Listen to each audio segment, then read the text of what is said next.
សូមជម្រាបសួរពុកម៉ែបងប្អូនទាំងអស់ដែលកំពុងតែតាមដានស្ថានភាពនៃធម្មពលរបស់កម្ពុជាហើយជាពិសេសការផ្គត់ផ្គង់ឧស្ម័ននិងប្រេងឥន្ធនៈនៅកម្ពុជាក្នុងសភាពការដែលមានចំនួននៅតំបន់មជ្ឈិមបូព៌ាហើយដាក់សម្ពាធមកប្រទេសទាំងអស់លើពិភពលោកក្នុងតំបន់ហើយជាពិសេសប្រទេសកម្ពុជាយើងខ្ញុំបានធ្លាប់រាយការណ៍ជូនបងប្អូនប្រជាពលរដ្ឋពីមុនមកថារាជរដ្ឋាភិបាលកម្ពុជាក្រោមការដឹកនាំរបស់សម្ដេចមហាបវរធិបតីហ៊ុនម៉ាណែតគឺកំពុងតែតាមដានហើយដាក់វិធានការជាបន្តបន្ទាប់ដើម្បីធានាទី1យើងមានធម៌ពលអគ្គិសនីគ្រប់គ្រាន់ទី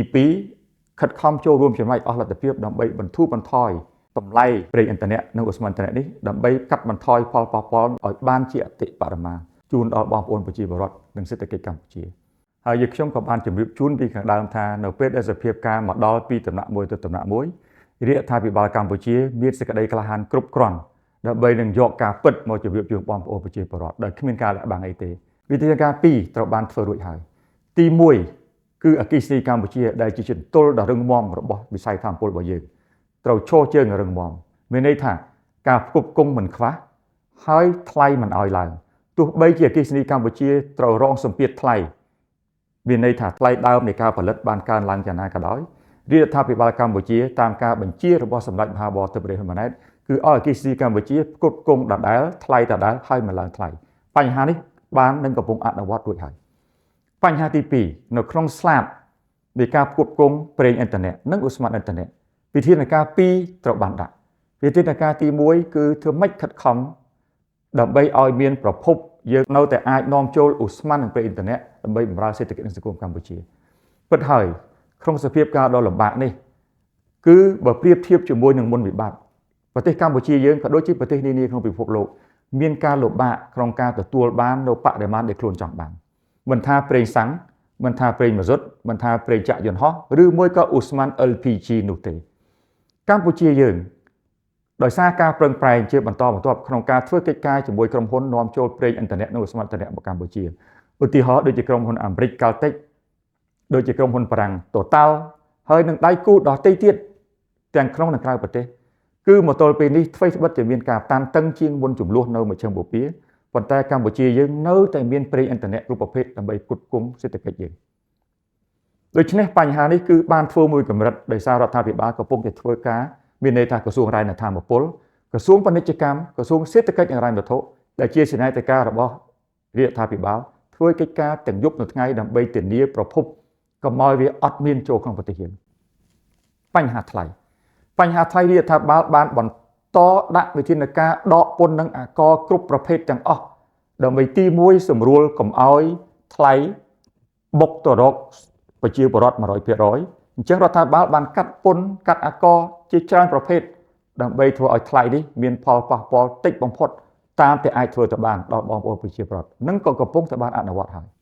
ទី2រាជរដ្ឋាភិបាលក៏បានដកអាករនិងពន្ធមួយចំនួនទៀតដើម្បីសម្រួលដល់អ្នកនាំប្រេងចូលពីព្រោះបើសិនជាចំណាយថ្លៃដើមរបស់គាត់ខ្ពស់ហើយយើងអត់ជួយទៀតអ្នកនាំប្រេងអ្នកនាំឧស្ម័ននិងឈប់នាំចូលទៀតដូច្នេះវិធានការនេះក៏កំពុងតែបានធ្វើជាបន្តបន្ទាប់រួចហើយស្ថានភាពចុងក្រោយយើងខ្ញុំមកទល់ពេលនេះអាចរាយការណ៍ជូនបងប្អូនប្រជាពលរដ្ឋថាប្រេងចក្រយន្តហោះប្រេងសាំងប្រេងម៉ាស៊ុតគឺយើងនៅតែបន្តទិញបានដើម្បីផ្គត់ផ្គង់ទោះបីជាមានការតឹងតែងជាងមុនក៏ដោយនៅមានអំពីឧស្ម័ន LPG ឧស្ម័ននេះត្រូវបានប្រើប្រាស់សម្រាប់ឧស្សាហកម្មដូចជាផលិតកំប៉ុងដូចជាយកទៅចម្អិនតាមបណ្ដាភោជនីយដ្ឋានធំៗដូចជាយកមកចាក់តាក់ស៊ីឬមួយក៏ធ្វើជាឥន្ធនៈសម្រាប់រថតុកជាដើមឬក៏ចម្អិនអាហារតាមផ្ទះឧស្ម័ននេះគឺមានការចង្អៀតតឹងជាងគេថ្មីត្បិតតែដូច្នេះក៏ដោយរាជរដ្ឋាភិបាលកម្ពុជាជាពិសេសក្រសួងរាយរដ្ឋាភិបាលកំពុងតែធ្វើការជាមួយបណ្ដាប្រទេសក្នុងអាស៊ានដែលជាដៃគូនិងក្រៅដើម្បីខំរកប្រភពជាមួយនឹងក្រុមហ៊ុនធំដែលនាំចូលនិងចែកចាយឧស្ម័ន LPG នៅកម្ពុជាសប្តាហ៍ថ្ងៃនេះយើងមានក្រុមហ៊ុន7ដែលនាំចូលឧស្ម័ន LPG នេះក្នុងចំណោមក្រុមហ៊ុន7នេះគឺនៅតែបន្តនាំចូល LPG ជាបន្តបន្ទាប់មកកម្ពុជាសម្រាប់ខែមីនានិងខែមេសាខាងមុខមានការបញ្ជាទិញយកមកដល់ហើយក្នុងស្តុកមានការដែលកំពុងដឹកជញ្ជូនជាបន្តបន្ទាប់និងមានការដែលទើបតែដាក់បញ្ជាទិញថ្មីហើយនឹងខំស្វះស្វែងរកប្រភពថ្មីបន្ថែមទៀត ថ្មីនេះក្រុមហ៊ុន Sukimic បានប្រកាសថាក្រុមហ៊ុនប្រហែលជាគ្មានលទ្ធភាពដើម្បីផ្គត់ផ្គង់អតិថិជនរបស់ខ្លួនចាប់ពីខែមេសាគឺថ្ងៃទី1ខែមេសាឆ្នាំ2026ខាងមុខប្រសិនបើក្រុមហ៊ុនមិនអាចរកប្រភពបន្ថែមមកបានទៀតចំណុចនេះយើងខ្ញុំ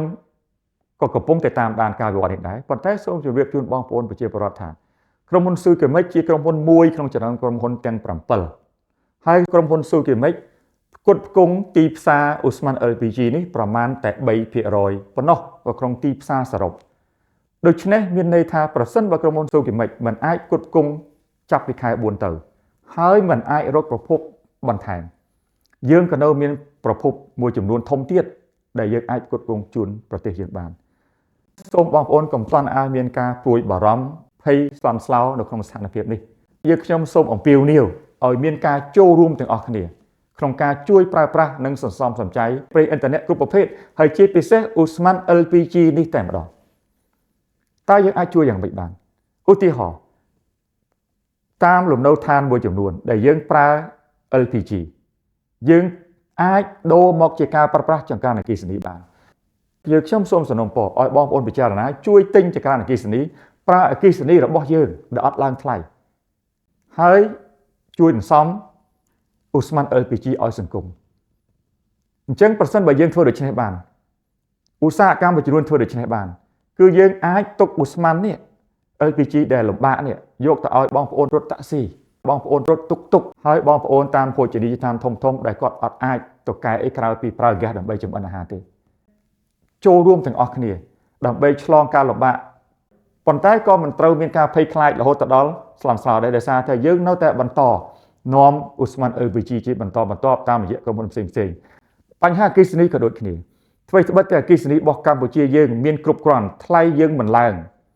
ប៉ុន្តែសូមឲ្យមានការប្រើប្រាស់អគ្គិសនីដោយសន្សំសំចៃឧទាហរណ៍ដូចជាការដាក់ម៉ាស៊ីនត្រជាក់កុំឲ្យដាក់8ដណ្ដប់ដឺក្រេយើងដាក់ម៉ាស៊ីនត្រជាក់25 24យើងអាចមានផាសុកភាពហើយជួយសន្សំសំចៃភ្លើងអញ្ចឹងបើសិនជាយើងជួយសន្សំសំចៃភ្លើងតិចម្នាក់តាមបារោតាមផ្ទះយើងទុកភ្លើងរបស់យើងទៅជួយឧស្សាហកម្មទៅជួយផ្នែកកសិកម្មនិងផ្នែកធ្វើដំណើរដឹកជញ្ជូនដូចជាការប្រើឡាន EV ជាដើមហើយរាជរដ្ឋាភិបាលកំពុងតែធ្វើការទាំងយប់ទាំងថ្ងៃដើម្បីតាមដានការវិវត្តទៅមុខទៀតខំរកប្រភពថ្មីមកផ្គត់ផ្គង់ឲ្យកម្ពុជាហើយជាពិសេសតាមដានថ្លៃតទៅទៀតដើម្បីរកលទ្ធភាពទាំងអស់ដែលអាចធ្វើទៅបានដើម្បីជួយចូលរួមចំណែកក្នុងការលំបាករបស់បងប្អូនប្រជាពលរដ្ឋនិងសេដ្ឋកិច្ចយើងទៅមុខសូមអរគុណ